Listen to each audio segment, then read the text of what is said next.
I live on the North Downs in southeast England, about 600 feet above sea level, so I have my head in the clouds much of the time.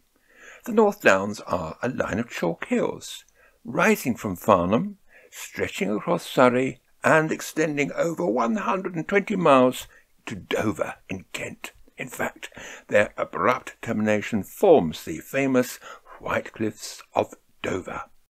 Nothing quite as dramatic as that for my walk, which commences at Gumshoe, a tiny village on the busy A25 road midway between Dorking and Guildford.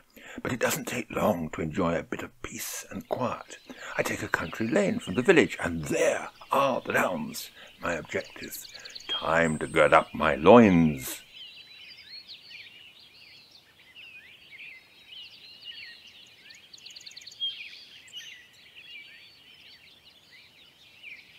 Much of the downs here are wooded, and I was captivated by the low autumn sun filtering through trees. This creates a high contrast view that risks overexposure of highlights. To contain this, I do something that some photographers consider to be wrong, but then successful art is littered with examples of doing things incorrectly. I spot meter a highlight, allowing shadows to become underexposed, which I correct in Adobe Lightroom. This might increase noise, but if the image is given more exposure, I risk overexposure of highlights that cannot be corrected in post-production, and there is a minute evidence of this already. Here is the post-production information.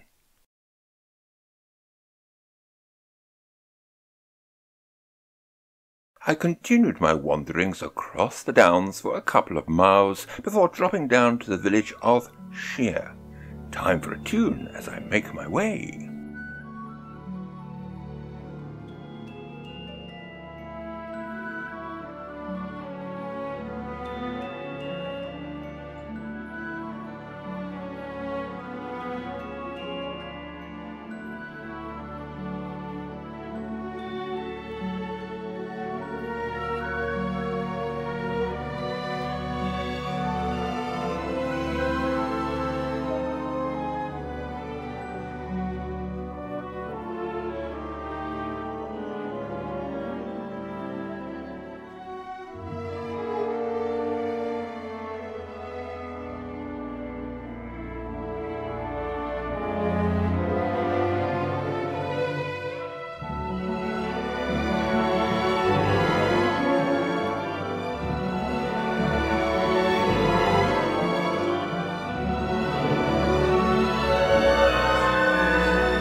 Shere is a local honeypot, and the hidden skill is thankfully what you can't see. People, cars, and sometimes photographers.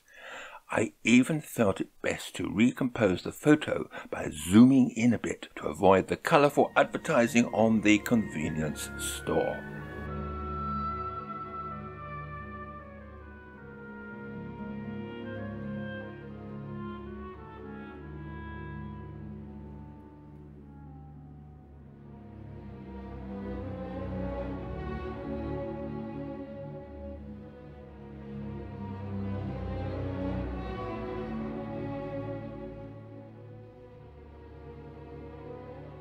There was nobody in the church. This shot of the chancel requires the same technique as the trees on the downs. The window is much brighter than the church interior, so the technique is much the same. With up-to-date cameras, spot metering, or HDR if you prefer, there is no longer any excuse for overexposed windows in a general view, especially as any camera problems can now be corrected to a raw file in post-production. Here again are the post-production settings. Upon leaving Shere for Gumshaw, I paused at the top of a rise for a retrospect picture postcard view back to the village, and there is even a seat to quietly contemplate this classic English view. That feels better. Stay here for a bit, I think.